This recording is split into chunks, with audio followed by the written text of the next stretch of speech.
අංක 4. ඇයි ඉච්චර කාලයක් ගත්තේ? මේ හැංගීම මේ අපි වගේ අර කියන්නේ කොස්ටට මියෝද? මේ ලෝකේ පහළ වෙච්ච පරම කල්යාණ මිත්‍රයා.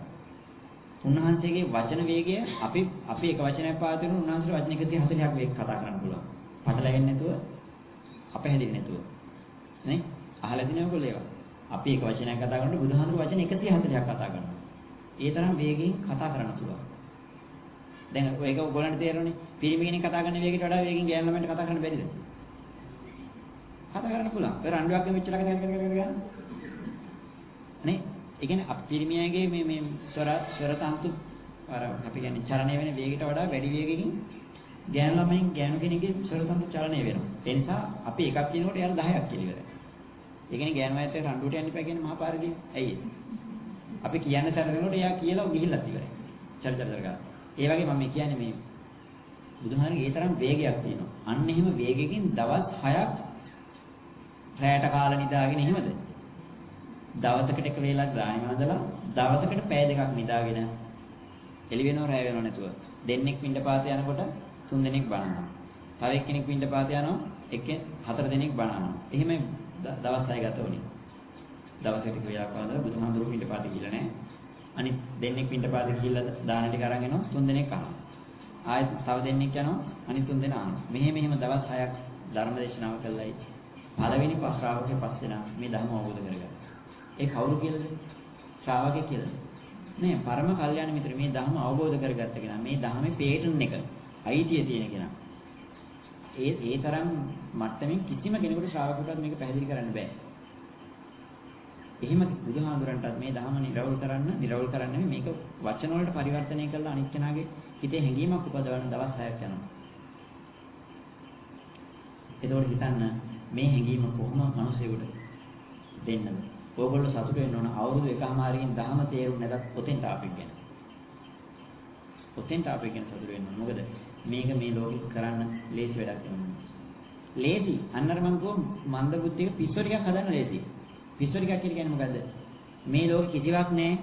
අම්මෙක් අපෙක් තැන කියලා කෙනෙක් නැහැ කියලා තැනකට ගෙනියන එක නම් හරි ලේසි. මේකට ලොකු කාලයක් යන්නේ නැහැ. ඕගොල්ලෝ හිතන් ඉදිරියට ඔයගොල්ලෝ තියෙන ප්‍රශ්න ටික විසඳන්න පුළුවන් ක්‍රම දෙකක් තියෙනවා. එකක් තමයි මේ ලෝකෙ කිසිවක් නැහැ කියන තැන නෑ කියන තැන මම වචනෙන් කියනක නෙමෙයි. නෑ කියන තැනට ඔයගොල්ලන්ගේ මනස ගේන්න පුළුවන් මට. ඒක වෙනවහත් මේ ප්‍රශ්නේ විසඳෙනවා. හැබැයි ඔයගොල්ලෝ එලවටත් නැති මෙලවටත් නැති මහා රටටම බරක් වෙච්ච මිනිස්සු ටිකක් බඩපත් වෙනවා. බුදුහාමුදුරු එහෙම දේවල් කරපු කෙනෙක් නෙමෙයි. බුදුහාමුදුරු කියන්නේ මොකද්ද? මේ ලෝකේ අර අන්ත දෙකක් ගැන කියනෝනේ ඔයගොල්ලෝ දහම් පාසලේදී මානතිනේ. නොයා යුතු අන්ත දෙකක් තියෙනෝනේ. මොකද්ද? අත්තකිලමතානියෝගය, කාමසුකල්ලිකානියෝගය. නේ? අර අන්ත දෙකක් තියෙනනේ. මෙන්න මේ අන්ත දෙකට වැටෙන්නේ නැතුව මේක මැදින්. අර කර්ණීයමෙත සූත්‍රය කියන්නේ දික්ඨින්ච අනුපගම්ම සීලවා දස්සනේන සම්පන්නෝ කාමේ සුවිනීය ගේදෝ ලේදන් මහිජාතු ගබ්බසීයම් පුනරේති. නැවත ගර්භ වාසයකට එන්නේ නැහැ කියලා කියන ගර්භ වාසයට කියන්නේ නැවත උපදින්නේ නැහැ කියලා කියන කවුද? දික්ඨින්ච අනුපගම්ම සීලවා. උපගමණය වෙනවා කියන්නේ ඇදිලා යනවා කියන එකයි. උපගමණය වෙනවා කියන්නේ ඇදිලා යනවා කියන එකයි. දිට්ඨිංච අනුපගම්ම සීලවා කියන්නේ දිට්ඨියකට උපගමණය වෙනවා. දිට්ඨියකට ඇදිලා යන්නේ නැති. දිට්ඨිංච අනුපගම්ම සීලවා. දිට්ඨි වලට ඇදිලා යන්නේ නැති. දිට්ඨි දෙකක් තියෙනවා. ඒ තමයි කාමසකල්ලිකාණ යෝගයේ දිට්ඨිය. ඒ කියන්නේ සාස්වතය. අත්තකිලමතාණ යෝගයේ උච්ඡේදය. දැන් මේ වචන තේරුම් ගන්න දැන් හදන්න එපා. මේව තේරුම් කරලා දෙනවා. අවශ්‍යයි නේද? මම මේ අදහසක් කියන්නේ. මෙන්න මේ දිට්ඨි දෙකට උපගමණය වෙන්නේ නැතුව මේක මැදින් අරන් යන එක තමයි කරන්න අමාරු වැඩේ මේ මෙතන තියෙනවා. ඒ වගකීමයි අපිට කරන්න වෙන්නේ. මොකද පොඩ්ඩක් වැරදුනොත් අපි වැරදි තැනකට වැටෙනවා. දැන් ඉන්නේ වැරදි තැනක. දැන් ඉන්නේ නිවැරදි තැන නෙවෙයි ඔයගොල්ලෝ. ඔයගොල්ලෝ ඉන්නේ සාස්ත්‍ව දිට්ඨියේ. දැන් මොකක් කරන්න ඕනද? උච්ඡේද දිට්ඨියට වැටෙන්නෙත් නැති වෙන්න.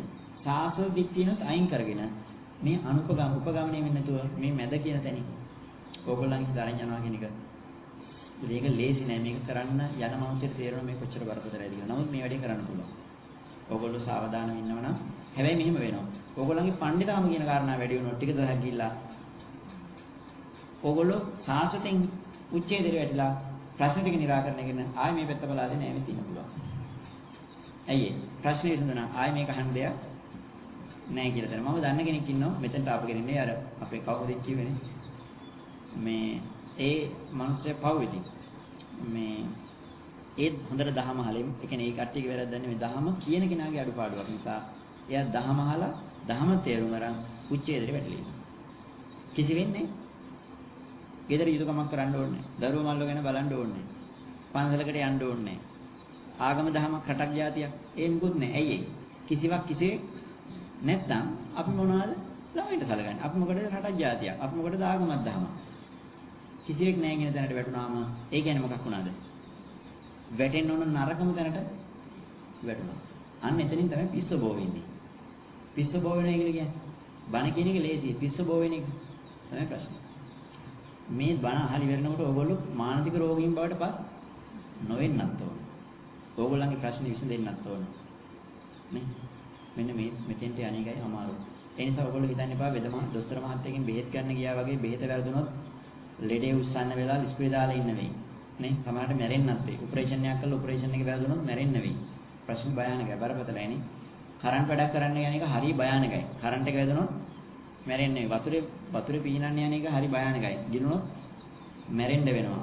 සමහරලාට මොනවාද වාහන බයික් පදින්න ගිහිල්ලා අර එහෙම පොඩ්ඩක් එහෙම වුණොත් අතපයෙන් වන්දි ගවන්න වෙනවා. සමහරට මැරෙන්න වෙනවා. නේ? ජීවිත හානි වෙන්නත් පුළුවන්. අවයව වලට හානි වෙන්නත් පුළුවන්. ඒවා හරි අන්තරාදායකයි. මේ බණ අහනකේ කිසිම අන්තරාදායකමක් නැහැ කියලා දැන් ඔයගොල්ලන්ට දැනෙන්නේ නැහැ. ඔයගොල්ලෝ පරිස්සමෙන් මෙතෙන් එකන් ආපු නිසා. හැබැයි අතපය කඩාගෙන ඉන්න මිනිස්සු එළියේ ඉන්න දැක්කම තමයි තේරෙන්නේ. ඔයගොල්ලෝ තාම දැකලා නැහැනේ. අතපය කඩාගත්ත මිනිස්සු එළියේ ඉන්න දැක්කම තමයි තේරෙන්නේ මේක කොච්චර අන්තරාදායකයිද කියලා. අන්න අරයට තේරෙනවා. ठीक है. දකින්නවා අතපය කඩාගත්ත මොහොතේ තමන්ගේ ළඟම ඉන්නවා. ඒ නිසා මේ ධහම අහන එක භයානකයක් වෙන්නේ බය වෙන්න එපා හොඳේ. මොකක්ද දන්නවද? ඕගොල්ලෝ නොදැනුවත්වම මේක හොඳට අහගෙන හිටියොත් ඕගොල්ලන්ගේ ජීවිතේ ඔය පැදුරේ ඉඳගෙන පරිවර්තනය වෙනවා. මේ දැක්මක් දර්ශනයක් කියන එක ඔයගොල්ලෝ තාම අදහසක් දන්නේ නැහැ. දර්ශනයක වෙනස් වෙන දැක්මක් වෙනස් වෙන. මම මේක මෙච්චර ලොකුවට කියන්නේ මේක ඒ තරම් බරපතලයි. වෙන කිසිවක් කරන්න නැතුව අපිට ඕක නිවන් දකින්න ගොඩාක් දේවල් කරන්න ඕනනේ. නමුත් කොණ්ණඤ්ඤයි පස්සක දවසේ නිවන් දැක්ක මොනව කළද? කොච්චර භාවනා කරේ? මුකුත් කරේ නේ අර අතන ඉඳන් වාඩි වෙලා අහගෙන හිටියා. සිත් බුදුහාමුදුරු දේශනාව කරා. ඒ කට්ටිය අහගෙන හිටියා. නේ? අපි දන්නවා මේ ශාසනයේ අඩුම කාල සීමාවක් තුළ රහත් වෙච්ච කෙනා කවුද? බාහ්‍ය දාර්ශනිකයනේ. බුදුහාමුදුරු පින්ඩපාත යන ගමන් පාරේ ඉඳගෙන ධර්මය අහන. ධර්මය රහත් වෙනවා ඊළඟ තත්පරේ හරියට යන්න බැරිනවා. රහතන් වහන්සේ කෙනෙක් පිරිනවම් පානවා. දැන් කොච්චර භාවනා කරන්න ලාභුණාද? කිසිම භාවනාවක් නැහැ. ධර්මවත් අහන එකයි, තේරුම් ගන්න එකයි, අවබෝධයයි. මේ දුක කියන එක අවබෝධ වුණාම දුකෙන් නිදහස් වෙනවා. දුක නැති කරන්න ගියොත් කවදාකවත් අර මොකද්ද ගින්දරපත් මොකද්ද ගිනි ගොඩක් ඇවුනාට පස්සේ අපි පොළොව වලින් ගහනනේ. පොළොව වලින් ගමන් සමහර වෙලාවට වෙන්නේ මොකද්ද? තව වැඩි වෙනවා. තව වැඩි වෙනවා. ඒ නිසා අපි ගන්න ක්‍රියාමාර්ගයෙන් මේ ප්‍රශ්න තව වැඩි වෙනවා ඇරෙන්න නිරවුල් වෙන්නේ. නිරවුල් වෙනවා මේ වෙද්දි කොච්චර ගත්ත ක්‍රියාමාර්ග වලට මොනව වෙලා තියෙනවද? නිරවුල් වෙලා විශ්ලේෂණය තියෙනවා. ඒ නිසා මේ අපිට හොඳට තේරුම් ගන්න මේ ධර්ම අසා දැනගත යුත්තක්, අවබෝධ කරගත යුත්තක්. ඒකේ ඊළඟ කාරණාව මේ ධර්ම පටිසෝතගාමී කියන එකද මම කියවනේ. චුට්ට තේරුම් ගමු. හදිස්සි වෙන්න එපා කවුරුත්. ඕගොල්ලන්ට හරිය හදිස්සියක් ඇති කරගන්න එපා. හොඳට හොඳම දේ මම කියන්නේ හැමෝටම නෙමෙයි. හොඳම දේ අපිට මේ කඩේ හදිස්සි නම් හිමින්ම යන්න බලන්න. පරිස්සම් වෙන්න. තේරෙන්නේ නැත්නම් ආපස්සට එන්න. හැම වෙලේම පුරුදු වෙන්න මොකක් කරන්නද? ආපස්සට එන්න පුරුදු වෙන්න. පහු බහිනවා කියන්නේ යුද්ධයක් ජය ගන්න තියෙන හොඳම යුද උපක්‍රමයක් තමයි මොකද්ද? හැම වෙලේම නෙමෙයි. අවශ්‍ය තැනදී පසු බහින්න ඕනේ. නිහතමානීකම අර මාන්නක්කාරකම අපේ දැඩි මතවාද කියන ඒවා තිබුණොත් අපිට කවදාකවත් මොකක් කරන්න බැරිද? අපිට පසු බහින්න බෑ. අපිට ආපස්සට එන්න බෑ. අපේ මතය බැහැර කරගන්න බෑ නේ? ඔයගොල්ලෝ පළවෙනි දේ හදාගන්න. උමනාවක් තියෙනවා. මේ වැඩේ හදිස්සියම නම් මේක ඉක්මනට කරගන්න ඕන නම් හොඳට පුරුදු වෙන්න. පසු බහින්න. ආපස්සට එන්න. ඒ කියන්නේ ඉවසා දරාගෙන ආපස්සට යන්න. වැරදුනොත් ආපස්සට එන්න. ඒ කියන්නේ කඩාගෙන අර මොකන්ද කංග වේන යනවා වගේ ඉස්සරහටම දුවන්න. හදිස්සියෙන් මේක අහන්න. දැන් මෙතනින් ටිකක් කිව්වට පස්සේ ගෙදර ගිහලා තව බණක් අහන්න. වෙන කාගේ හරි බණක් අහලා එතනින් කෑල්ලකුයි තව බණක් අහලා මෙතනින් කෑල්ලකුයි මේ එකතු කරගෙන හදිස්සියෙන් දැන් හාමුදුරු මෙතන හිමින්නේ කියන්නේ. දැන් ටීවී එකේ ගියාම ශ්‍රද්ධා ටීවී දැම්මම මම කියන්නේ ටීවී වලට බයිනව නෙමෙයි හොඳේ. මේ ප්‍රඥා ටීවී දැම්මම අර ටීවී දැම්මම මේකේ දැම්මම ඒකේ දැන් මේ සතියේ මැදත් ඕන තරම් අහන්න තියෙනවනේ නේ. එහෙනම් ඒ ටිකත් අහලා මෙතෙන්ට ආවම තව ටිකක් ඉස්සර ඉක්මනට යන්න පුළුවන් කියලා හිතුවොත් ඔයගොල්ලෝ මොකක් වෙනවද? දැන් මොකක්ද උනේ ගොඩක් අයට? ඒක විතරක් අහගෙන හදිස්සි නැති වෙච්ච අය යම් ප්‍රමාණයකට මේ කාරණාව සම්පූර්ණ කරගන්නකොට හදිස්සි වෙච්ච අය තාම මග.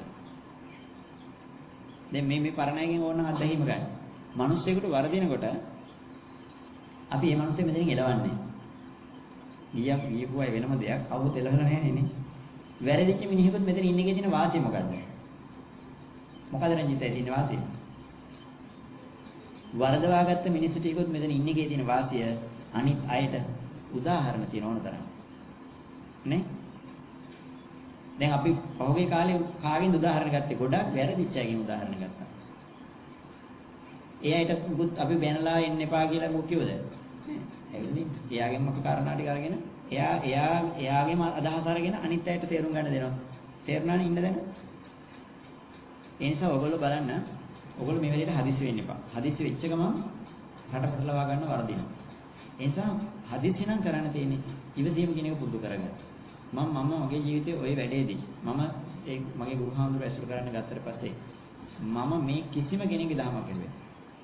මම ඒකමයි එතනින්මයි ගියේ. එතනින්මයි ප්‍රශ්න निराකරණය කරගත්තේ. එක පිරිසිදු අර කියන්නේ දැන් මේ අර අවජාතක එකක් නෙමෙයි.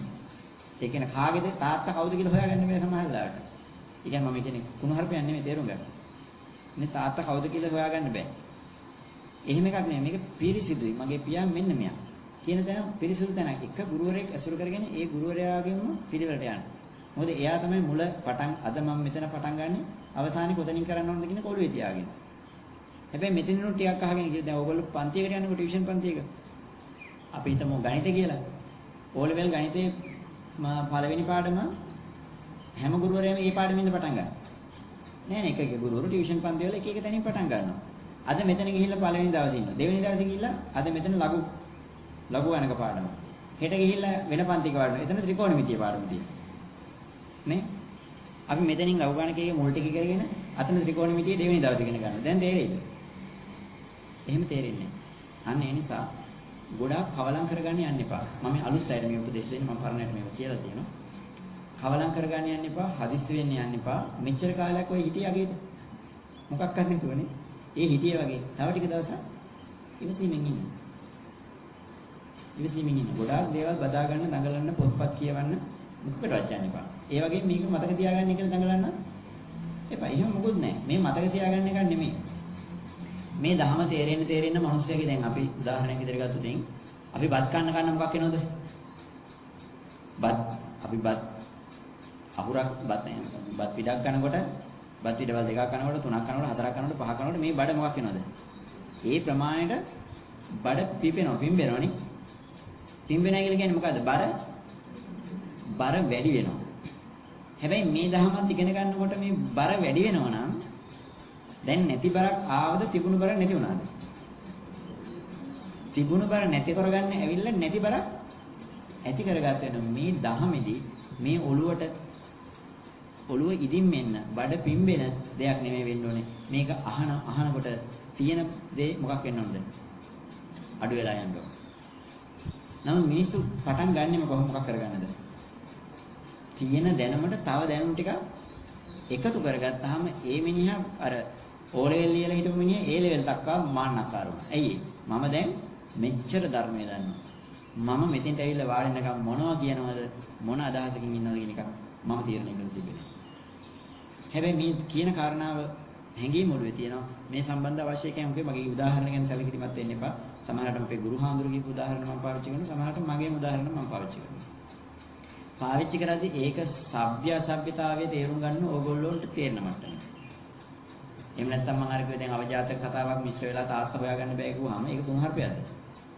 මේ කුණුහරුපයන්නේ මම කිව්වේ අපිට ගුරුවරයා කියන කෙනා 4-5 දිනක් ගුරුවරුන්ගෙන් එක ශිෂ්‍ය උපදින්නේ නැහැ. අපිට ගුරුවරයා ඒ එක පිරිසිදු ගුරුවරයෙක් කියන. ඒකට එයා තමයි අපි දැන් අර සමහර රටවල් වල නම් මේ වෛද්‍ය හැම දොස්තරගෙම බෙහෙත් ගන්න නැහැ නේ. පවුලේ වෛද්‍යවරයෙක් ඉන්නනේ. සමහර රටවල ලෝය කෙනෙක් වුණත් පවුලට ලෝය කෙනෙක් ඉන්නවා. ඒතකොට පවුලේ වෛද්‍යවරයා හැමදාම බෙහෙත් යන්නේ කාගෙන්ද? එයාගෙන්. එයා අපේ විස්තර ඔක්කොම පොඩි කාලේ ඉඳලම දන්න මෙයාගේ මට්ටම මෙහෙම එකකින් විස්තර දන්න. පවුලේට ලෝය කෙනෙක් ඉන්නවනම් එයා අපි ගැන දන්නවා. අපිට අමුතුවෙන් පූර්විකා කියන්න ඕනේ නැහැ. දැන් අපි මේ වේද මහත්තයකින් දවසක් ගිහින් බෙහෙත් ගන්නවා, අර වේද මහත්තයකින් දවසක් බෙහෙත් ගන්නවා. ඒ වේද මහත්තයකින් බෙහෙත් ගත්තට පස්සේ දන්නේ මෙයා මොනවද දුන්නේ කියලා. නේ? ඒ දීපු එකයි මේකයි ගැටෙන එකක් දුන්න ගමන් බෙහෙත් ඉතු වෙලා මැරෙනවා සමහරවිට. ඒ නිසා එකම වේද මහත්තයකින් බෙහෙත් ගන්නකොට එයා දන්නවා අරක දීලා බැලුවා හරි ගියේ නැහැ. මෙහෙම පියවරේ එයා යනවා. බෙහෙත් කෝස් එකක් නේ. අන්න ඒ වගේ මේකෙදිත් ඔයගොල්ලෝ මේ මූලික උපදේශයක් විදියට දඟලන්න හදිස්සි වෙන්නේ නැතුව ඉවසීම කියන කාරණාව ප්‍රගුණ කරගන්න. මේක ඉගෙන ගන්න මහා උද්‍යෝගයක් ඇති කරගත්තට කමන්නේ හැබැයි හදිස්සි වෙන්න එපා. හදිස්සි වෙච්ච ගමන් ඔයගොල්ලෝ වෙන තැන් වලින් මේක මොකක් කරන්න යනවද? හොයන්න යනවා. හොයපු ගමන් හමු වෙන්නේ නැද්ද? හමු වෙනවා. ඔන්නේ හමු වෙන එක තමයි නීති දහම හමු නොවෙන්න තියෙන එකම දේ. ඒකයි මම කිව්වේ ගොඩාක් බණ දන්න අයට මේක කියලා දෙන්න ගියාම හරි අමාරුයි. ඇයි එයාලට මේ වෙද්දි දහම හම් වෙලා බුදුහාඳුර හම් වෙලා නිවන හම් වෙලා නේ. දැන් ඒගොල්ලන්ට අලුත් නිවනක් ඕනද? නෑ ඒගොල්ලෝ දැන් දන්නව නිවන මොකක්ද කියලා දන්නවා. දැන් මෙතෙන්ට එන්නේ මොකටද? ඒ කියන එක ගැන තාපොඩි විස්තරයක් දැනගන්න. ඒගොල්ලෝ දැන් දහමක් දන්නවා. දුකක් දන්නවා, දුක සමුදයක් දන්නවා, නිරෝධයක් දන්නවා, මාර්ගයක් දන්නවා. ඒගොල්ලෝ දන්න දුක ගැන තාපොඩි කතන්දරයක් අහගෙන තමයි මෙතෙන්ට එන්නේ. දැන් එතකොට ඒගොල්ලෝ මම කියන එක දහන්නේ ඒගොල්ලෝ දන්න එකට මම කියන එකෙන් විස්තර ටික දාගන්නවා. ඒ කියන්නේ මෙන්න මෙහෙම හිතන්නකෝ. ඔයගොල්ලෝ පොලේ යනවනේ. ඔයගොල්ලෝ පොලේ යනකොට එතනින් අපි හිතමු හාල් කිලෝ එකක් ගත්තයි කියලා. හාල් කිලෝ එකට සරිලන බෑග් එකක් එතනින් දාලා ඒක දුන්නාම ඒක ඔයගොල්ලෝ අතේ අරන් එනවද? ඔයගොල්ලෝ අරන් යන බෑග් එක ඇතුළට ඒක දාගන්නවා. ගොඩාක් වෙලාවට අපි කරන්නේ මොකද? ගෙදරින් බෑග් එක අරගෙන යන්නේ. එතනින් දෙන ඔක්කොම ටික මොකක් කරගන්නවද? අර බෑග් එක ඇතුළටයි දාගන්නේ. හාලුත් දාන, පොලුත් දාන, මාළුත් දාන ඔක්කොම දාගත්තාම අපේ බෑග් එක ඇතුළේ තියෙන්නේ. හැබැයි සමහරවිට මේ මොනවාද මාළුත් එක නොදා යුතු දෙයක් තිබුණා. එයා මාළු ටික දෙන්නේ වෙනම බෑග් එකකට. නමුත් අපි ගිහින් දාගන්නේ මොකේද? අපිට තියෙන එකම බෑග් එකකට දාපු ගම අර ටික එකක්වත් ගන්න බෑ. නේ? අන්න එහෙම වෙලා. ඒ කියන්නේ ඕගොල්ලෝ අරන් ඉන්න බෑග් එක මෙතනින් අරන් ඉන්න එපා මේක. ඇයි ඒ? ඕගොල්ලෝ අරන් ඉන්න බෑග් එකට මේ තියෙන එක දාගත්තොත් අවසානයේ වෙන්නේ මොකක් වෙනවද? ඕගොල්ලන්ගේ බෑග් එකට පිරෙන මට්ටම තමයි ඕගොල්ලෝ අරන් යන්නේ. නමුත් මේක වෙන්න ඕනේ මොකද්ද? මෙතනින් හදලා දෙන බෑග් එකටයි මේක දාගෙන යන්න ඕනේ. එහෙම නැත්නම් අර ඒක තවත් උදාහරණයකින් කියනවා නම් ගැඩොල් අච්චුව දැකලා තියෙනවනේ. දැන් ගැඩොල් අච්චුව ඔයගොල්ලෝ හදාගෙන આવතින් උළු ෆැක්ටරියකට යනවා මේ ඔයගොල්ලෝ මේ උළු කැටයක් ගේන්න කියලා. උළු කැටයක් හදාගන්න කියලා. ඔයගොල්ලෝ ගෙදර තියෙන ගැඩොල් අච්චුව තමයි අරගෙන යන්නේ. දැන් මොකද කියන්නේ උළු ෆැක්ටරියේ උළු තියෙනවා මේ මැටි තියෙනවා. ඒ මැටි වලින් උළු කැටයක් දැන් සල්ලි වලට ගන්න නැතුව අපේ අච්චුවට දාලා උළු කැටය හදාගෙන ගෙදර එනවා. දැන් ඔයගොල්ලෝ මේ උළු ෆැක්ටරියේ මැටි ටික විතරයි ගන්නේ අච්චුවවත් ගන්න එතනින් ඒකට විදමන්නේ. ඒ නිසා මොකක් කරනවද? ගෙදර තියෙන ගැඩොල් අච්චුවත් අරගෙන උළු ෆැක්ටරියට යනවා. ගියලා උළු ෆැක්ටරියෙන් ඉල්ලනවා අපිට මේ මට මේ උළු කැටයක් හදාගන්න තියෙන මේ බැරිද මට මේ ඒකට උදව්වක් කරන්න. ආන්න අච්චුව අතන තියෙනවා මේ මැටි අතන තියෙනවා පුළුවන් නම් හදාගන්න. නෑ අච්චුව ඕනේ මං අච්චුව අරන් ඇවිල්ලා තියෙන්නේ. ඔයා මට මැටි ටිකක් විතරක් දෙන්නකෝ. ඒ මනුස්සයා ඉල්ලන්නේ එච්චරනේ. හරි මැටි ටිකක් තියෙනවා නතරින් ගන්න ඕන කියලා කිව්වහම ඒ මිනිහ මැටි ටික අරන් ගිහලා දාන්නේ මොකේද? ගැඩොල් අච්චුවට. ගැඩොල් අච්චුවට දාලා දැන් අච්චුවෙන් හදාගෙන ගෙදරට යන්නේ ගැඩොලයක්ද උළු කැටයක්ද? ගැඩොලයක්. හැබැයි මේ මනුස්සයා ආරගතෙන්නද? උළු ෆැක්ටරියට. උළු ෆැක්ටරියට ඇවිල්ලා ඒ මනුස්සයාගෙන් උළු කැටයක් දෙල්ලුවේ උළු කැටයක් හදාගන්න අච්චුවයි මැටි දෙල්ලුවේ මැටි ටිකක් විතරයිද? එයා පෙර ඉඳලම අච්චුව අරගෙන ඇවිල්ලා එයා ඉල්ලුවේ මැටි ටිකක් විතරයි. ඉල්ලපු දේ දුන්නා. දුන්නාම ඒ මනුස්සයා ගෙදරන් ගියේ උළු කැටයක් නෙමෙයි ගැඩොල් කැටයක්. අන්න ඒ වගේ ඔයගොල්ලෝ ගෙදරින් අච්චුව අරන් ඇවිල්ලා, ඒ කියන්නේ දහම කියන්නේ මේකයි, දුක කියන්නේ මේකයි කියන තැන ටික ඔක්කොම අච්චුව අරන් ඇවිල්ලා මම මේ කියන තොරතුරු ටික ওই ටිකට දාගත්ත ගමන් ඔයගොල්ලෝ මෙතනින් අරගත්ත දේ දරන් යන්නේ ඕගොල්ලන්ගේ අච්චුවට මම කියපු දේවල් ටික දාගෙන ගියාද? දාගෙන ගියා වෙනකොට මෙතන මේ බුදුහාමුදුරු කියපු දේ නෙමෙයි අරන් ගියේ. ඒ කියන්නේ උළු පෝරණුට ඇවිල්ලා ගැඩොල් කැටියක් ගෙදර අරන් ගියා. තේරෙනවද මේ උදාහරණේ? මේ උදාහරණේ වැදගත් වෙන්නේ දැන් නෙමෙයි හොඳේ. තව ඉස්සරහට. ඉස්සරහට දෙක වැදගත් වෙනවා. මේ උදාහරණේ මොකද්ද කියන්නේ? අන්න ඒ වගේ මේකෙදි මූලික උපදේශයක් විදියට හදිස්සි වෙන්න එපා කියනවා. දෙවෙනි එක ඕගොල්ලන්ගේ මතවාද කියන ඒවායින් ටිකක් නිදහස් වෙලා. මම දන්නේ නැහැ. පොඩි ළමයි කියලා හිතන්නේ. මම මොකද දන්නේ නැහැ කියන දැනින් මේකට අවතීර්ණ වුණොත් හරිය ලේසි. ප්‍රශ්න ගැටලු ඇති වෙන්නේ නැහැ. ගස්ත නැති වෙන්නේ නැහැ. නේ? අර අපි නිකන් කසාද බඳින්න ගියා වගේ. අපි සමහරලාවට ගොඩාක් ඉගෙන ගත්ත පඬිතකම් තියෙන බොහොම සල්ලිය භාගයේ තියෙන මේ දැනුම් සම්භාරයක් තියෙන නෝන කෙනෙක් කසාද බඳගත්තොත් එයාත් එක්ක වසනයි කියන එක හරි අමාරුයි. එයා බොහොම දැනුගත්, බොහොම පඬිතයි නේ. හැමදේම දන්නවා. හැමදේම තියෙන කෙනෙක් වුණාම දැන් කාටවත් හිසනවනවද? හිසනවන්නේ. එයා ඉතින් මහත් එකක් කියනකොට අර එයා 10ක් කියනවා. ඇයි පඬිතකම මෙහෙම ඔක්කොම ටික තියෙනවා. හැබැයි ওই සාමාන්‍ය පහේ මිනිස්සෙක් ඔය කිසියම් දෙයක් දන්නේ නැහැ. අනේ අර මිනිස්සෙකින් කාලා ජීවත් වෙන්නේ. ඒක නිතර තිබුණ ක්‍රමයනේ. එහෙම ගියාට පස්සේ ඒ මිනිස්සයාට බැන්නත් අනේ හද්ද නැතු වෙනවා. කන්න තිබුණා. දැන් අරයා ගියාට පස්සේ එක වේලා කන්න මම ගෙදරින්දී අහමයි කෑවේ අපිට මෙහෙම බෑ. මම ගෙදරින්දී මෙහෙමයි නිදාගත්තේ. මේ වෙයි නිදා ගන්න පුළුවන්ද? අපේ ගෙදර නම් අහමයි AC කරලා තිබුණේ මේ වෙයි නිදා ගන්න පුළුවන්. මේ මහා ප්‍රශ්න. ගොඩ ඇයි? එයා මීට පෙර ගොඩාක් සැප විඳලා තියෙනවා. ගොඩාක් දේවල් දැනගෙන ඉඳලා තියෙනවා. ඒ දේවල් දැන් මෙතෙන්ට ඇවිල්ලා මොකක් කරනවද? අර මෙතනින් ලැබෙන දේ සංසන්දනය කරන්නේ මොකේද? පරණ එකත් එක්ක. ගෙදර කාප එකත් එක්ක මෙහි කණ එක සම්බන්ධනය කරනවා. ගෙදරින්දි ෆ්‍රයිඩ් රයිස් කෑවේ. මෙහිදී කොසුයි බතුයි කන්න තියෙන්නේ. අයි මේවා කන්න පුළුවන්ද අපි ගෙදරින්දි නම් මෙහෙමයි කෑවේ කියලා දැන් ප්‍රශ්නේ තියලා තියෙන්නේ කොසුයි බතුයි කන්න නිසාද? ගෙදරින්දි කාපු රසවත් දේවල් මෙතන නැති නිසාද? ගෙදරින්දි කාපු තරම් රසවත් දේවල් මෙහෙ නැහැ. ගෙදරින්දි නම් මොනවාද හොඳ ඇඳක හොඳ මෙට්ටක නිදාගත්තේ මේක මේ කොහොමද නිදා ගන්නලා තියෙන්නේ කියලා ප්‍රශ්නේ ඉන්නේ. ගෙදරින්දි නිදාගත්ත එකට සාපේක්ෂ කරලා. නේ? අන්න ඒ වගේ සමහර මේ කෙනෙක් මම පොඩි අදහසක් කිව්ව ඔයගලන්ට ඒක දැනෙන නිසා. සමහර අනේ ඉතින් ওই සමහර දුප්පත් ගමගෙන දුප්පත් ගෑන් ළමයෙක් අහද බැඳගත්තාම මේ මම්සෙට රැකියාවක් තියෙනවා. අර මම ගෑන් ළමයාත් එහෙම ලොකුවට මහා දැනුගත්කම් අරෝ මේව නැහැ. ගමේ ජීවත් වෙලා දුක හොඳට විඳලා දාන්න කෙනෙක් වුණාට පස්සේ ඒ ගෑන් ළමයා ගෙදරට ආවට පස්සේ කොස් කන්න බෑ කියලා කියනවද? මේවෙන් නිදා ගන්න බෑ කියලා කියනවද? මෙහෙම ඉඳන් දුක් විඳින වතුර අදින්නේ නැහැ අරෝ මේව කරන්න බෑ කියනවද? අපේ ගෙදර නම් ෂවර් එක ගියාම උඩින් වතුර වැටෙනවා මේක මොකද්ද පණිප්පුවෙන් එදන්න ආනවනේ මේ මල විකාරය කරන්න බෑ කියලා ඊළඟ දවසේම ගෙදර යනවා.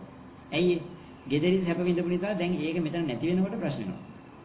අන්න ඒ වගේ අර දුප්පත් ළමයට ඒ ප්‍රශ්න එකක්වත් ඇති වෙන්නේ නැහැ. ඒ ළමයා එතන කාලා බිල සතුටින් ඉන්නවා. අනිත් ළමයට මෙතන සතුටින් ඉන්න බෑ. එහෙනම් ප්‍රශ්නේ තියෙන්නේ මම හොඳට තේරුම් ගන්න. ප්‍රශ්නේ තියෙන්නේ ෂවර් එක නැති නිසාද, ෆ්‍රයිඩ් රයිස් නැති නිසාද, ඇඳක් හොඳට නිදා ගන්න නැති නිසාද දුක තියෙන්නේ? Taman ඉන්න අදහස අනුවද? ෂවර් නැති නිසා, පොස් කන්න බැරි නිසා, ලණුවේදී නිදා ගන්න බැරි නිසා නම් ප්‍රශ්නේ තියෙන්නේ අර දුප්පත් ගෑනම මේකට පොස් කනකොට දුක එනවා. පොස් වල නම් දුක තියෙන්නේ පොස් කනකොට එයාට දුක එනවනේ. ලණුවේදී නම් දුක තියෙන්නේ ලණුවේදී නිදා ගන්නකොට එයාටත් ඒ දුක එන්න ඕනේ.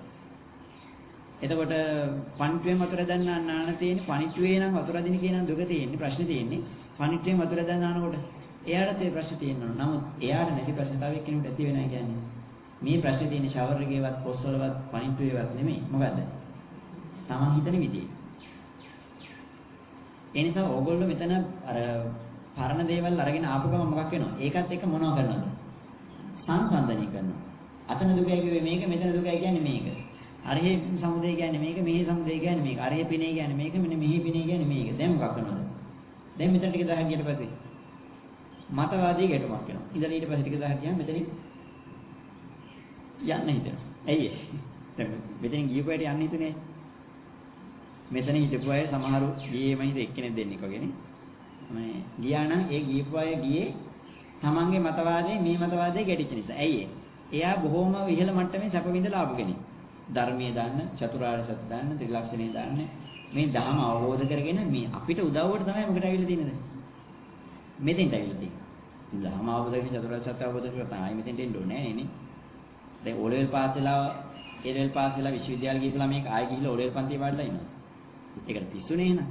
ඉතින් අර ධර්මය අවබෝධ කරගත්ත කෙනෙක් ඉන්නවා නම් ඒ අය මෙතෙන්ට එන්න අවශ්‍ය නැහැ. මොකද දැන් අවබෝධ වෙලානේ. මෙතෙන්ට එනකොට ඕගොල්ලෝ හොඳට තේරුම් ගන්න එක දෙයක් ඕගොල්ලන්ට ඒක වාසිය. මම මොකද දන්නේ නැති කෙනෙක්. මම දන්න දේවල් පැත්තකින් තියලා. ඒ කියන්නේ ගැඩොල් ලච්චු වරන් ඉන්න එපා උණු කැට අරන් යන්න කියලා. එයි අරන් ආව ගමන් මොකක් කරගන්නවද? මැටි ටික දාලා ඕගොල්ලෝ උණු කැටේ වෙනකොට ගැඩොල් එකක් කැටක් කපාගෙන ගෙදර යනවා. ඒක ඉතින් උඩු පෝරුණේ මොනසේගේ වැරද්දද?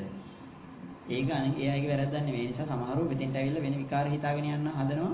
මේ කියන එකේ ඕගොල්ලෝ මතවාද අරන්නවා. ඒ නිසා පරණ මතවාද අයින් කරගෙන බොහොම සහැල්ලුවෙන් කිසිම දෙයක් දන්නේ නැති පොඩි බබෙක් වගේ ළමෙක් වගේ ඇවිල්ලා වාඩිලා ඉන්නේ. ඒ කියන්නේ සියලු දේ දැනගෙන නොකිය ඉන්න කියන එක නෙමෙයි ඈ. සමහර ඔක්කොම පඬිතකම් ටික ඔළුවේ තියාගෙන එළියට දාන්නේ. මේවා කියන එකට හිතින් උත්තර දෙනවා. මේ කියන්නේ මේක අනේ වහාඹරන්ට වැරදිලා කියලා. එළියට දාන්න නොදා ඉන්නවා කියන එක නෙමෙයි හොඳේ. ඒක තව ඊට වඩා විනාශයක්. මොකද අර මාත් එක්ක පොඩ්ඩක් ගැටෙන්න හරි එනකොට මට තේරෙනවා මේ මිනිස්සු මෙතන ඉන්නේ කියලා පුළුවන් නම් හදාගන්න හැකියාව තියෙනවා. සද්ද නැතුව ඉන්න මිනිහව. කොහොමද දන්නේ? ඇයි මේ මිනිස්සුගේ මොන මතවාද ඉන්නද කියලා මට පරිචිත්ත විඥාන යන්නේ නැහැ. මේ ඔයගොල්ලෝ මොන මට්ටමේ ඉන්නවද කියලා මට හිතන්න බෑනේ. ඒ නිසා ඔයගොල්ලෝ මාත් එක්ක කතා කරලා තමයි මට ඒ අදහස ගන්න පුළුවන්. ඒ නිසා අන්න ඒක කියන්නේ මොකද්ද? පරණ මතවාද ගොඩාක් අඩුයි නා. මම හිතේ මේ සැරේ අපි මෙතෙන්ට එකතු වෙලා ඉන්නේ මේ එහෙම මතවාද ගොඩක් තියෙන අය ටිකක් නෙමෙයිනේ.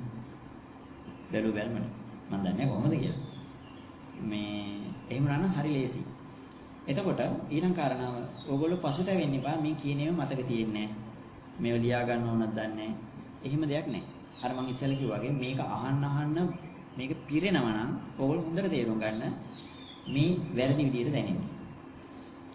මේක දැනුමකට නොයා යුතුමයි. ඒ කියන්නේ මේක අහනකොට දැනුමක් වැඩෙනවා නම් මේක මහා ප්‍රශ්නයක්. දැන් ඉස්කෝලේ ඉගෙන ගන්න. ඉස්කෝලේ ඉගෙන ගන්නකොට දැනුමක් නේ වැඩෙන්නේ අපි හඳුනන්නේ.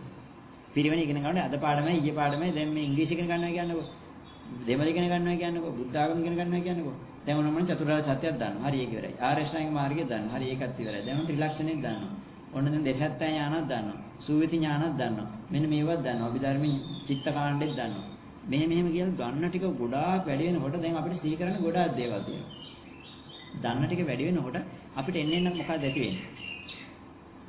බරක් ඇති වෙනවා. මහා උදිමිච්ච ගතියක් ඇති වෙනවා. ඒ වගේම මහා මාන්නකාරකමක් ඇති වෙනවා. මේ ධහම කියන එක අවබෝධ වෙනවා කියලා කියන්නේ දැනුම වැඩි වෙනවා කියන එක නෙමෙයි. දැනුමයි අවබෝධය කියන්නේ ඉර හඳ වගේ වෙනස් දෙකක්. මේක දැනුමකට නොයා යුතුමයි. දැනුමකට ගියපු ගමන් තොරතුරු ටිකක් රැස් වෙනවා. රැස් නොවිය යුතුමයි. දැන් අපි කියන්නේ සබ්බ දුක්ඛ නිස්සරණනේ. මේකෙන් හැම වෙලේම වෙන්නේ මොකද්ද? නිස්සරණ වීම. අඩු වෙලා යාම. හැබැයි නේ බැහැර වෙලා යාම නිස්සරණ වීම. දැන් අපිට මේ තොරතුරු කියන කාරණාව එකතු වෙන්න පටන් ගත්තොත් ඒක මහා මනසට විසර දෙයක් වෙනවා. ඔයගොල්ලන්ට මේව කටපාඩම් කරන්න ඕන. නෝට් පාඩම් කරනවා වගේ ඕ ලෙවල් ඒ ලෙවල් ලියනවා වගේ දැන් වතුර බේසෙ මේ කකුල දාගෙන මේ කියන ඒවා කටපාඩම් කරන්න ඕන. ඔන්න අද මම දෙනවා මේ මොනවාද ඥාන 18 72ක් ඥානෙ මුල් 10 දෙනවා. ලබන සතිය එනකොට මේ ටික කටපාඩමේ තියෙන්න ඕනේ. හැමෝම ඇවිල්ලා පාඩම් දෙන්න ඕන. ධම්මපදෙත් පටන් ගන්න ලබන සතියේ ඉඳලා ධම්මපදයේ ගාථා දෙක පාඩම් කරන්න ඕන. හරි ඉස්කෝලේ දෙනවා වගේ මේව පාඩම් කරන්න ගියොත් මේක මහ වදයක් වෙනවනේ. එහෙම මේකේ පාඩම් කරන්න දෙයක්වත් මතක තියාගන්න දෙයක්වත් නැහැ. මේක ක්‍රමානුකූලව අවබෝධයකට යන්න තියෙනවා. අවසානයේ මේක එන්නේ දැන් අර මම ඉතින් මිස් කිව්වා මේක චූටි දෙයක් තියෙන කියලා අර මෙතන ඇවිල්ලා කියද්දිනේ. චූටි දෙයක් තියෙන කියලා දැන් තේරුණාට මේක තියෙන්නේ කියන්න ගියාම මේක. දැන් ඒ කිව්වහම චූටි දෙයක්. මම අවුරුදු 2කමාරක් මෙතන ඉඳන් කෑ ගහලා තියෙන පැය 3යි ගාණක් වෙනකන් දවසකට. දැන් ඒකට මොකක් කියලාද? ඒක චූටි දෙයක් කියලා. කාරණාව ඇත්ත. මේක තේරුම් ගත්තාම චූටි දෙයක් තියෙන්නේ. නමුත් මේක තේරුම් කරන්න ගියාම අපේ හඳුරන්නේ මේක දවසකින් කියන්න පුළුවන් නම් මම අවුරුදු 2කමාරක් පනිෂ්මන්ට් ගන්නේ අවල් එකකට. මම කියන්නේ ඕගොල්ලන්ට අවුරුදු 2කමාරක් යනවා කියන එක නෙමෙයි. අපේ හඳුරු අවුරුදු මම කියලා තියෙනවනේ. ඔව් මේගොල්ලෝ ගිහිල්ලා අපි හැමදාම දෙනවා. අවුරුදු 14ක් මේ කාරණා පැහැදිලි කරලා තියෙනවා. ඒත් සමහරවිට මේක තේරෙන්නේ නැහැ. ඒ කියන්නේ ගැඹුරටම කියන තැන. ඒ කියන්නේ අපිට බැලුවම චූටි දෙයක්. අවුරුදු 14ක් මේක පැහැදිලි කරලා තියෙනවා. ඒත් තේරෙන්නේ නැහැ. ඒ නිසා ඇත්තටම තියෙන චූටි දෙයක්. හැබැයි මේ චූටි දේ තේරුම් ගන්න ලොකු උත්සාහයක් ගන්න වෙනවා. මොකද රංජිත හිතෙන්නේ? තේරුණාම පොඩි තැන එනේ. නේ? ඉතුරු මල්ලේ? ඔව් කොච්චර උදාහරණ කොච්චර දේවල් කියලා. ඒ කියන්නේ මොකද ඔයගොල්ලෝ ඔය ඉන්න තැනින් එතෙන්ට මට උමනා වෙන්නේ ඕගොල්ලන්ට දැනුමක් දෙන්නද? එහෙනම් මොකද කරන්න තියෙන්නේ? නෝට් එකක් ලියා ගන්න දීලා ඔන්න මෙහෙමයි. පින කියන්නේ මේකයි. ලියා ගන්න පින. මෙහෙම වේ පින යනුවෙන් සඳහන් කරන්නේ කියලා ඔහොම ලියාගත්තාම ඔය කටපාඩම් කරගත්තාම ඕගොල්ලන්ට දැන් තව කාට හරි කියන්න පුළුවන්. මෙතන ප්‍රශ්නේ තියෙන්නේ ඒක සිරිපාදේ කියන්නකෝ. සීගිරිය කියලා හිතන්න. සීගිරිය ගැන අපි දැන් දැන් සීගිරිය ගැන ඉගෙන ගන්න තමයි හදන්නේ. සීගිරිය ගැන ඉගෙන ගන්න හොඳම දේ මට ලේසි වැඩක්. මොකද්ද? ඔයාලට ඕගොල්ලන්ට කියන පොතක් ගේන්න කියලා ලියා ගන්න මාතෘකාව සීගිරිය කියලා. මෙතන ඉඳලා යන පාර කියන. මෙන්න මෙහෙමයි මෙතනින් ඔන්න ගයන්නෙම කියයි පාර මම දන්නේ ඉතින් මෙන්න මෙහෙමයි මේ බස් එක නැගලා මේ වෙලාවේ මේ පැත්තට යන්න පුළුවන් කියලා සීගිරිය ඇතුලේ ගල මෙන්න මේ වගේ වට ප්‍රමාණෙකින් උස අඩි මෙච්චරයි පාරල මෙච්චරයි ඒකේ වට ප්‍රමාණය මෙච්චරයි ඒකේ චිත්‍ර මෙච්චර තියෙනවා නේ ඒකේ උඩ ඕනනම් මෙච්චර හුලඟක් තියෙනවා මෙච්චර උෂ්ණත්වයක් තියෙනවා කියලා කිව්වහම තොරතුරු ටික කිව්වහම දැන් ඔයගොල්ලන් තොරතුරු ටික කියන්නේ නැද්ද තොරතුරු ටික ගියයි කියලා කියන්නේ දැන් ඔයගොල්ලෝ සීගිරියට ගිහිල්ලා අර සුළඟ විඳිනවද විඳින්නේ නැහැ. හැබැයි ඕගොල්ලෝ සීගිරියට යන පාර දන්නවා, සීගිරියේ වට ප්‍රමාණය දන්නවා, සීගිරියේ උස දන්නවා, සීගිරියේ තියෙන උෂ්ණත්වය දන්නවා, සීගිරියේ තියෙන චිත්‍ර ප්‍රමාණය දන්නවා. අපි හිතන් ඉන්න දැන් සීගිරිය ගැන සියල්ල අපි දන්නවා කියලා. හැබැයි ජීවිතයේ සීගිරිය ගාව පය තියලවත් නැහැ. සීගිරිය ළඟට ගියාම දැනෙන දේ කියන්න බෑ. සීගිරිය දැක්කහම මොන වගේ සිතිවිල්ලක් දෙන්නේ කියලා ඒව කියන්න බෑ. ඒව ගන්න පුළුවන් අර මම කියපු තොරතුරු ටිකෙන්. හැබැයි මෙන්න මේ ගමන එහෙම එකක් නෙමෙයි. මේ මොකක් කරනවද? දවසින් දවස වරාපිටිය හන්දියට ගිහිල්ලා වලසුන්ට ගිහිල්ලා මාත් කොළඹට ගිහිල්ලා කොළඹට යනවනේ නෑනේ කොළඹට ගිහිල්ලා ඒ අදාළ තැනට සීගිරිය උඩට ගියයි කිව්වහම ඔයගොල්ලෝ කොහෙ ඉන්නවද සීගිරිය උඩ පාඩම කරන දවසේ ඔයගොල්ලෝ කොතන ඉන්නවද සීගිරිය උඩ ඉන්නවද එහෙම නැත්තම් මේ ගමන බලන්න ඒ කියන්නේ මේ කියන තැන් වලට අපි හැමෝටම ප්‍රායෝගිකව යන්න ඕන ප්‍රායෝගිකව යන්න බැරි නම් මේක නෝට් එකක් ලියාගත්තා වගේ දෙයක් මේක යම් දවසක අපි අවසන් කරන දවසකදී අපිට මෙන්න මේ දුක මෙන්න මේකයි කියන දවසක් මේ කාරණාව කියනකොට මොකද්ද වෙන්නේ? තප්පර ගණන් දැනෙන්නේ මොනවා හරි දේවල් ටිකක් නේ. දැන් මෙයා මට දැයිලා කියනවා ප්‍රශ්නයක් ගැටලුවක් වෙච්ච ගමන් මේ කාරණාව සීකර ගමන් තප්පර ගානකදී මේවා ටිකක් දැනනවලු ඒක ඊළඟ තප්පරේ සීකරන්න බැලුවා. මතක් කරාටවත් ගන්න බෑ. ඒ දැනෙන එහෙමද වෙන්නේ? ඒ දැනෙන සහනේ ඒ දැනෙන උත්තරේ ආයි හිතලවත් ගන්න බෑ. ඒක තමයි හැටි. ඇයි ඒ මොහොතේ එතෙන්ට යනවා. ගියප ගමන් එතන දැනෙන සංවේදනාව, එතන දැනෙන සහනය සතුට. එතනින් බහැපු ගමන් ගන්න බෑ. ඔන්න ඔතන ඉන්නයි ඊළඟට පුරුදු වෙන්න ඕනේ. දැන් ඔතන එක සැරයක් හරි ගියප ගමන් එතන සැපේ තේරෙනවනේ නේ. සැපේ තේරුණාම දැන් ඔක සිහි කරලා කල්පනා කරලා ගන්න බෑ. ඒ කල්පනා කරලා ගන්න බෑ කියන්නේ දැන් ඔන්න ගෑන් ළමයි කම්මැච්ච වෙලාවේ ඒ දැනෙච්ච එක ඕනනම් ආයි ගෑන් ළමයිගේ මූණ රෝමේ ඔක්කොම හිතලා ආයි ගෙදරින් ඉඳන් එන්නේ ඉඳන් සීනම වගේ ඉන්න පුළුවන්. නමුත් මේ දහමේදී දැනිච්ච දේ සිහිනවන්න බෑ. ඇයි මේක හිතට එන සාමාන්‍ය සිතවිල්ලක් නෙමෙයි. මේක දැන් සීනි කාපු වෙලාවේ දැනෙන රසය වගේ. සීනි කාපු වෙලාවේ දැනෙන දිට ධම්ම වේදිනී රසයයි ඒ කාපු එක ගැන පස්සේ හිතනකොට එන හිතවිල්ලයි දෙකක් නේ. ඒ කාපු වෙලාවේ බඩ පිරීගෙන රසය දැනෙනවා. පස්සේ හිතනකොට බඩ පිරෙන්නේ නැතුව රසය දැනෙනවා. දැන් දහම කල්පනා කරන අය කියන්නේ බඩ පිරෙන්නේ නැතුව රසය දැනෙනවා වගේ වැඩක්. හැබැයි මේක මොකක් වෙන්න ඕනද? බඩ පිරිලා රසවත් වෙන්න ඕන. අන්න එහෙම වෙනකොටයි ඔන්න ඔය සිතිවිල්ල ඔයාට එක සැරේට ආවේ බඩ පිරිලා සැපවත් වෙච්ච එක. ඒක තියාගන්න බැරුණාට පස්සේ තමයි දැන් අපරාධ හිතේ. අනේ එතෙන් යන්නේ නැත්නම් පෙරේතාම කියනවා. ඔකට පෙරේත වෙන්නත් එපා. ඔකට අවශ්‍ය දේවල් ටික කරනකොට ඔතනට නැවත එන්න හැකියාව ලැබෙනවා. එහෙනම් තේරෙනවද මේ? එහෙනම් පළවෙනි කාරණාව. මතක තියාගන්න දඟලන්න ඕනේ නෑ. ඊළඟ කාරණාව මේකට හදිස්සි වෙන්නත් එපා. අර මේන් අහලා ආගෙන් හරි අහලා දැන් මෙතන ඉන්න කෙනකින් අහන්න එපා දුක මොකද්ද ඔයගොල්ලන්ට කියලා තියෙනවනේ දැන් මෙතන ඉන්න අයත්ගේ වගකීමක් තියෙනවා. පඬිතකම් කියලා ඒ මිනිහගේ තේරුම් ගන්න තියෙන අවස්ථාව නැති කරන්න එපා.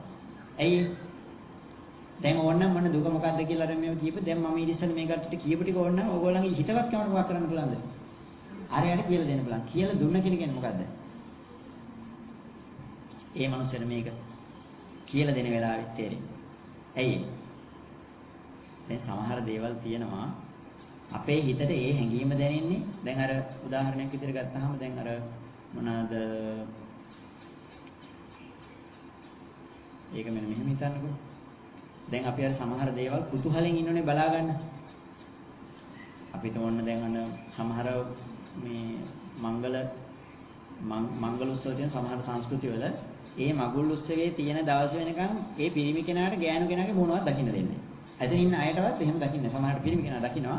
ඒ ඥාතීන් පිරිවර කිසි කෙනෙක් ඒ ගෑනු ළමයිගේ මොන දැකලා නැහැ. මේ මංගල සම්මත අවස්ථාවේදීත් අරගෙන ඉන්නේ අර වේල් එකක් නේ. මූණට මේකක් දාලා ඒ නැකත් වෙලාවට තමයි මොකක් කරන්නේද? අරක අරින්නේ. ඒක ඇරපු වෙලාවේ එන හැඟීම ගන්න බෑ. එයා පිටිපස්සේ ඉඳිද්දී නිකන් කට්ටියටම පේන්න අරේ මේ ඇවිද හිටියන. මේකේ අමුත්තක් නෑනේ, අලුත් දෙයක් නෑනේ. මොකද අලුත් දෙයක් කියන තැනේදී මේක හිතට තදින් වදින්න ඕන දෙයක් තියෙනවා. ඒ කියන්නේ අපේ කෙලෙසි කැරීගෙන හිතට මොකක් වෙන්න ඕනද මේක?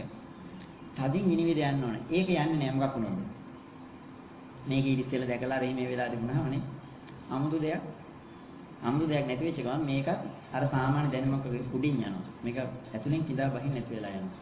ඒ නිසා මේක අරින්ෙන් අහන එක හරියට එක සැරේක අහලා ඉවර වෙන්න ඕනේ. අර සමහර දේවල් තියෙන ඒක දෙසරයක් පාවිච්චි කරන්න බෑ. පළවෙනි සැරේ විතරයි. ඒක හරියට කරගන්න බැරි වුණොත් ඒක අයින් කරන්න. මේකත් ඒ වගේ එකක්. පළවෙනි සැරේ හරියට කරගන්න බැරි වුණොත් දෙවෙනි සැරයක් කරනවා කියන එක හරි අමාරුයි. බැරි වෙච්ච බතක් වගේ වෙනවා. බත හදන්න නැතුව හාල් තිබුණා නම් කිසි ප්‍රශ්නයක් නැහැ. හාල් ටික හරියට තැම්බිලා බතක් වුණා නම් ඒත් ප්‍රශ්නයක් නැහැ. බැරි වුණයි කියලා කියන්නේ. දැන් බතුත් නැහැ හාලුත්. ඒ වගේ වෙන්න තියෙන ඉඩකඩ නවත්ත ගන්න එපා. නැති කර ගන්න එපා. ඔයගොල්ලෝ මේක හදිස්සි වෙලා අහගන්න යන්න එපා කියන එක. ඊට පස්සේ කාරණාව තමයි මේ එකක් කියනකොට අපි දැන් එක දෙයක් කියනවනේ. කියලා ඒක තේරුනේ නැතොත් අපි ඒක දැන් ඔයගොල්ලන්ට තෝග වෙනවා මේ මෙහෙම වෙද්දී. මොනවා හරි දෙයක් ගැන කිව්වට පස්සේ ඒක තේරුන්නේ නැත්නම් මම දෙවෙනි එක ගැන කියනකොට ඔයගොල්ලෝ මොකක් කරනවද? තේරිච්ච නැති එක ගැන කල්පනා කරගෙන ඉන්නවා. එහෙම වෙච්ච ගමන් දෙවෙනි වතාවට මොකක් වෙනවද? දෙවෙනි හැරේට කියපු එක තේරෙන්නේ නැහැ. ඇයි ඒ? දැන් මම පළවෙනියෙන් කියපු උදාහරණයක් මම පළවෙනියෙන් ඉස්සර කාරණාවක් කියනවා. ඒ කාරණාව තේරිච්ච නැති ගමන් ඔයගොල්ලෝ මොකක් කරනවද? පළවෙනියෙන් කියපු කාරණාව ගැන හිතා ඉන්නවා. ඒක තේරුන්නේ නැහනේ. මොකක්ද දන්නේ මේක කියලා හිතා ඉන්නවා. මම දැන් නැවැත්තුවද? මම දෙවෙනි කාරණාව කියනවා. දැන් ඕගොල්ලෝ ඒ ගැන හිතා ඉන්නකොට පළවෙනි කාරණාව ගැන හිතා ඉන්නකොට දෙවෙනි කාරණාව මම කියලා ඉවරයි. ඒක ඇහුනේ නැහැ. ඇහින් නැති වෙච්ච ගමන් ඕගොල්ලන්ට දෙවෙනි කාරණාවත් නැති වෙලා. අර මේ කට්ටියට යන 5යි 10යි වෙලා දෙන්නේ. වෙලාව කරනවා. මේ ඉඳලා යන්න එකක් කියනවා. එතකොට දෙවෙනි කාරණාවත් අපිට තේරෙන්නේ නැතුව යනවා. ඒක හරියට ගියාට පස්සේ මෙන්න මේ වගේ වැඩක්. අපි තුමු කෝච්චි ඔය දැන් මම දැක්කර මේ රූපවාහිනියෙන් තනම දෙයක්. කොල්ලෙක් ඉන්නවා ඔය අනුරාධපුරේ පැත්තේ කෝච්චිය කියන මේ කෝච්චිය යනකොට හැම එකටම අර ගස් වලින් අතු කඩා ගන්නවා. ගස් වල තියෙන මේ පාරයින් තියෙන කෝච්චි පාරේ දෙපැත්ත තියෙන. මෙහෙම බෝඩ් වලට අතින් ගහනවා. වැට්මර ගන්න පාලංගිම හැම වෙනවනේ. මේ පාලංග උඩ මේ කෝච්චිය යන ගමන් මේ ගස් වල තියෙන කොළ කඩනවා, ගෙඩි කඩනවා, කොහොමම කරනවා. එක වෙලාවකදී මොකක් වුණාද? මම හිතේ ළමයි ඇක්සිඩන්ට් වුණා. අපි හිතමු මොහොම යන ගමන්, කෝච්චිය යන ගමන් අල්ල ගන්න මොකක් හරි අත්තක්. ගෙඩියක් කියන හිතන්නකො. මොකක් හරි ගෙඩියක් දෙන අත්තක්. අල්ලගෙන මේක එක සැරේට ගෙඩිය කැල්ලෙන්නේ නැහැ. කැල්ලෙන්නේ නැති වෙච්ච ගමන් එයා මොකද දැන් එයා ඉන්නේ අර කෝච්චියේ ෆුට් බෝඩ් එකේ. ෆුට් බෝඩ් එකේ ඉන්න ගමන් කෝච්චිය යන ගමන් කෝච්චිය දැන් යනවා පාරේ. යන ගමන් එයා අර මේ අවට තියෙන ගහක අත්තක් අල්ල ගන්නවා. අල්ලගෙන කෝච්චිය දැන් මොකක් කරනවද? කෝච්චිය ඉස්සරහට යනවා. මෙයා ඒ අත්ති තිබිච්ච ගෙඩියක් කඩා ගන්න තමයි හදන්නේ. ගෙඩිය කැඩුන්නේ නැතොත් ඒක හයියයි කියලා හිතන්නේ. මේක නැට්ට හයියයි කියලා හිතන්නේ. ගෙඩිය කැඩුන්නේ නැතොත් එයා මොකක් කරන්න ඕනද? ඒක අතාරින්න වෙනවා. ඇතෑරින්නේ නැතොත් මොකක් වෙනවද? මිනිහා කෝච්චියෙන් එළියට විසි වෙලා යනවා. එයා ඒක තදින් අල්ලගත්තොත්, එයා කෝච්චිය අල්ලගෙන ඉන්න ප්‍රමාණය අඩු වුණොත්, එයා අරක අතාරින්නේ නැත්නම්, ඒක කැඩෙන්නේ නැත්නම් මොකක් වෙනවද? නියත වශයෙන්ම කෝච්චිය නවතිනවද? කෝච්චිය නවතින්නේ එක්කෝ අත්ත කැඩිලා ඇතුළට එන්න ඕන. එහෙම නැත්නම් අත්ත අතාරින්න ඕන. එයා අත්ත කැඩිලා එන්නේ නැත්නම්, අත්ත අතාරින්නේ නැත්නම් නියත වශයෙන්ම මිනිහා අත්ත එලිලා කෝච්චිය යන්න ඕන. එයා එළියට ඇදලා ඇවිල්ලා පස්සේ එලිලා ඉන්න ඕනනේ. අන්න ඒ වගේ වැඩක්. තේරෙනවද? අද උදාහරණේ. අන්න ඒ වගේ අපිත් මේ කාරණාව අහගෙන යද්දී යන ගමන් ඕගොල්ලෝ කෝච්චිය යනවා වගේ වැඩක් වෙන්නේ. දැන් මොකද මේ කාරණාව පැහැදිලි කරගෙන යනවා. ඕගොල්ලන්ට අවට තියෙන ගස් කොළන් ටික වගේ තමයි මේ කියන කාරණා ටික. ඔයගොල්ලෝ එක එක දේවල් අල්ල ගන්න යනවා. මේ කියන ඒවා අල්ල ගන්න යනවා. අල්ල ගන්න ගියාට පස්සේ සමහර එක සැරේට අල්ල ගන්න බැරි වෙනවා. සමහර ඒවා ඇල්ලුවම නැට්ට කැඩිලා එන්නේ නැහැ. එන්නේ නැති වෙච්ච ගමන් ඔයගොල්ලෝ තදින්ම මේක අල්ලගන්න ගියොත් මොකක් වෙලා යනවද? ඔයගොල්ලෝ කෝච්චියෙන් එළියට ගැලවිලා විසි වෙනවා. අත් එල්ලලා ඉන්න පුළුවන්. කෝච්චිය යනවා. නේ? එහෙමනම් ඔයගොල්ලෝ ඉන්නේ කෝච්චියේද කෝච්චියෙන් පිටද? කෝච්චියෙන් පිට. ඒ කෝච්චිය යන ගමනින් යන්න බෑ. එහෙනම් කල යුතු එකම දේ මොකද්ද? එක්කෝ අල්ලගන්න ගිහිල්ලා අල්ලගත්ත ගමන් කඩා ගන්න පුළුවන් නම් ප්‍රශ්නයක් නැහැ. කෝච්චියේ ඉඳගෙන අඹ ගෙඩියක් කන්න පුළුවන්. එහෙම නැත්නම් නැට්ට ගැලවෙන්නේ නැත්නම් නැට්ට හයියයි නම් කරන්න තියෙන එකම දේ. ඒක ඇතෑරලා ඉස්සරහින් හම් වෙන ගහකින් ගෙඩියක් කඩා ගන්න උත්සාහවත් වෙනවා. නේ? අන්න ඒ වගේ ඕගොල්ලන්ට මේ කාරණාවල් පැහැදිලි කරගෙන යද්දී එකක් තේරුම් ගන්න බැරි වුණොත් එක කාරණාවක් තේරුම් ගන්න බැරි වුණොත් ඔයගොල්ලෝ අඹාත්තේ එලිලා ඉන්න වගේ එලිලා ඉන්න එපා ඒක. අපිට වෙන දෙයක් මේ. එල්ලා හිටපු ගමන් මොකද වෙන්නේ? අපි කෝච්චියෙන් එළියට විසි වෙලා යනවා වගේ ඔයගොල්ලෝ අඹාත්තේ එලිලා ඉන්නේ. කියන්නේ ඔයගොල්ලෝ ඒ කියන එක ගැන කල්පනා කර කර ඉන්නවා. මම මේ හිතුව කාරණා ටික පැහැදිලි කරලා ඉවරයි. අවසානයේ සිහිය එනකොට කියපු දේ මතක නැහැ. අන්න ඒ වගේ එකක් තේරුම් නැතොත් අතාරින්න. බය වෙන්න එපා. තේරලා යන්න. මොකද එකම දේ අපි විවිධ පැති වලින් විස්තර කරලා කියලා දෙනවා. එක දවසෙන් එක පාඩමක් ඉවරයි කියලා එහෙම ගන්නෑ. නැවත නැවත තව තැනකදී අල්ල ගන්න පුළුවන්. ඒ වගේම දැන් මේ පරණ අය හිතාගෙන ඉන්න එපා. අපි මේවල් අහපු දේවල් මේක නිසා ආයි අපි මේ ටික මුල් ටිකට එන්න ඕනේ නැහැ. දෙවෙනි ටිකට එන්න ඕනේ. මේ ටිකේ මෙන්න මේ ටික කියන්නේ කියලා හිතන්න එපා. මොකද මුල් කාලේ කියපු ඒවා මම ආයි මෙහි කියනවා කියලා හිතන්නත් එපා. එදා කියපු උදාහරණ අද කියනවා කියලා හිතන්නත් එපා. එදා කියපු පිළිවෙලටම අද කියනවා කියලා හිතන්නත් එපා. ඒ නිසා එදා නොතේරිච්ච ගොඩාක් දේවල් දෙවෙනි සැරේ අහද්දී සමහරට තේරෙයි. ඒ නිසා අලුත් අයටයි පරණ අයටයි දෙගොල්ලටම මේක වැදගත් වෙනවා. නැත්නම් අලුත් අය හිතනවා පරණ අය හිතනවා මේක අපි අහපු දේ නම් මේ ටික වැඩ නැහැ නේ කියලා. එහෙම දෙයක් නැහැ. සමහරට මේ අද අහපු ටික ඔයගොල්ලෝ පෙර අහපු එකේදී තේරුම් නැති වෙන්න පුළුවන්. වෙනදත් මම මේ කාරණාව මේ උදාහරණෙම මේ උදාහරණ කිව්වේ නැතුනට වෙන තැනකින් කිව්වා. නේ? ඒ නිසා මේ ඔන්න ඔය ටික තමයි මූලික උපදේශ බවට පත් වෙන්නේ. මොකද්ද? දැනුම එකතු කරගන්න හදිස්සි වෙන්න එපා. මතක තියාගන්න දෙයක් නැහැ. මේක ඇවිල්ලා වෙන කරන්න දෙයක් නැහැ. අහගෙන ඉන්න එක විතරයි තියෙන්නේ. ඒකට ඕගොල්ලන්ගේ අවධානය තියාගන්න ඕන. ඊළඟ කාරණාව තමයි එකක් අමාරු නැහැ. මුලින් තේරුණේ නැහැ. එක ප්‍රශ්නයක් ආවයි කියලා ඒ ගැන කල්පනා කරගෙන ඉන්න එපා. ඊළඟ එකෙන් මේ ප්‍රශ්නේ විසඳෙනවා. ඕගොල්ලෝ බලන්න මේක ආශ්චර්යමත් දෙයක් වඩපත් වෙයි. මේ හිතේ තියන් ඉන්න ප්‍රශ්නේ අද ප්‍රශ්නේ අහන්න හිතාගෙන ආවම හෙට ඒ ප්‍රශ්නෙට උත්තරේ ලැබෙයි. ඊට පස්සේ මේකට අමුතුවෙන් දෙයක් කරන්න නැහැ. ඉවසීමෙන් මෙතෙන්ට සම්බන්ධ වෙන එක විතරයි කරන්න තියෙන්නේ. ඒක ටික මෙතනින් සිද්ධ වෙයි. වෙන්න ඕන දේවල් වල හැදෙන්න ඕන ප්‍රති හැදෙයි. අපිට අවධානය තියාගන්න වෙන්නේ. ඒ නිසා බුදුහාමුදුරු කියනවා ශ්‍රුතමේ ඥානය, චින්තාමේ ඥානය, භාවනාමේ ඥාන ඥාන තුනක් ගැන කතා කරනවා නේ. ශ්‍රුතමේ ඥානය, චින්තාමේ ඥානය, භාවනාමේ ඥාන කියලා තුනක් ගැන කතා කරන ඥාන තුන මූලික දේ. පළවෙනි කාරණාව ශ්‍රුතමේ ඥානය මොකද්ද? අසා දැනගත යුතුයි. දුක්ඛ සත්‍යයේ සත්‍ය ඥාන අවස්ථාව. දුක්ඛ ත්‍රිලක්ෂණයේද අවස්ථා තුනක් ගැන සත්‍ය ඥානෙ, කෘත්‍ය ඥාන, කෘතඥාන කියලා. සත්‍ය ඥාන කියලා කියන්නේ මෙන්න මේකේ ඔය දැන් මේව තේරුම් ගන්න නැතුනට කමන්නේ හොදේ. මේව වචන පාලි වචන පරිලව නැහැ කියලා බය වෙන්න එපා. සත්‍ය ඥාන කියලා කියන්නේ බුදුහාමුදුරු දුක්ඛ සත්‍යයේ සත්‍ය ඥාන කියලා කියන්නේ අන්න අරගේ කියපෝ ශ්‍රුතමේ ඥානෙ. අසා දැනගත් ගැනීම පළවෙනි එක. දැන් ඒකෙන් මිනිස්සු භාවනා කරනකොට වැඩ හරියන්නේ නැහැ කියලා කියන්නේ. මෙලෝදයක් දන්නේ නැතුව වාඩිනව භාවනා කරන්න. ඒ කියන්නේ කිසිම එළවලුවක් අරෙම එළවලුවක් මාළු ගෙදරට ගේන්නේ නැතුව පිහියක් තරම් වාඩිනව ලෑල්ලක් තියාගෙන කපන්න. මොනව කපන්නේ? එළවලු මොකුත් නැහැ ගෙදර හරියකවත්. හට්ටි වලන් සූදානම් කරන් පිහියක් තියාගෙන වාඩිනව දැන්. මොකුත් නැහැ. අන්න ඒ වගේ වැඩක් භාවනා කරන්න යනවා කියන්නේ මෙලෝදයක් නැතුව. ඒ නිසා පළවෙනි එක ශ්‍රුතමේ ඥානය. ඊළඟට චින්තාමේ ඥානය. අහලා තිබුණොත් ඒකට අනුව සිතිවිලි උපද්දවන්න පුළුවන් හැකියාව ලැබෙනවා. නේ? ඊළඟට තමයි භාවිතා කිරීමෙන් කියන කාරණාව සිද්ධ වෙන්නේ. එහෙනම් පළවෙනි කාරණාව දහමේ පළවෙනි එක අසා නිර්වුල් දැන ගැනීම. ඕකෙන්තර කිසිම ක්‍රමයක් නැහැ මේ දහම තේරුම් ගන්න. කොහේ හරි එහෙම දහම තේරුම් ගන්නයි කියලා පෙන්වන්න මට මම දන්නේ මමත් වෙනවා ඉතින්. එහෙම තැනකට එහෙම මේක කරන්න බෑ. මොකද බුදුහාඳුරන්ගේ උපදේශයෙන්තර බුදුහාරගේ දහම. ඒ යන්න පුළුවන් නම් බුදුහාඳුරක මුලින්ම කියනෝනේ නේ. දැන් සමහර වෙලාවට අපි සමහර මිනිස්සු බුදුහාඳුරන්ට වඩා කියලා. බුදුහාඳුර කියන ඒ කායනෝ බික්කවේ මග්ගෝ කිව්වහම සමහරු කියනවා එකම මාර්ගෙ නෙමෙයි විවිධ මාර්ග තියෙනවා. දැන් අනුරාධපුරද මොනවාද සිරිපාදයට යන්න පාරවල් දෙකක් තියෙනුනේ නේ. කොහෙන් ගියත් සිරිපාදෙටනේ. ඒ වගේ අපිටත් කියන්න පුළුවන් නිවනට යන්න පාරවල් ගොඩක් තියෙනවා. අරකින් ගියත් එකයි මේකෙන් ගියත් කොහෙන් ගියත් එකනේ නිවන කියලානේ නේ. නම බුදුහාඳුර සතිපට්ඨාන සූත්‍රයේ කියන මොකක් කියලාද? ඒකායනෝ වික්කවේ මග්ගෝ සත්තාන විසුද්ධිය ශෝක පරිද්ධාන සමතික්කමයි ඥායසදිකමයි දුක්ඛ දෝමනසං අත්තකමයි කියලා එකම මගයි කියලා පෙන්නනවා. හැබැයි අපිට දැන් මාර්ග ගොඩක් තියෙනවා. ඒකෙන් තේරුම් ගන්න අපි විශ්වාස කරන්න ඕන මම කියන එක හරි වෙන හාමුදුරු කෙනෙක් කියන එක හරිද බුදුහාමුදුරු කියන එක. බුදුහාමුදුරු කියන එක විශ්වාස කරන්න. මොකද අපි විශ්වාස කරන්නේ බෑ. අපි කියන්නේ කවුද හරි අවබෝධ ඉන්නවද නැද්ද කවුද දන්නේ නැහැ. ඒ නිසා මාව විශ්වාස කරන්න එපා ඔයගොල්ලෝ. හැම වෙලෙම දැන් ඔන්න මුල් කාල සීමාව ඔයගොල්ලන්ට තියෙනවා.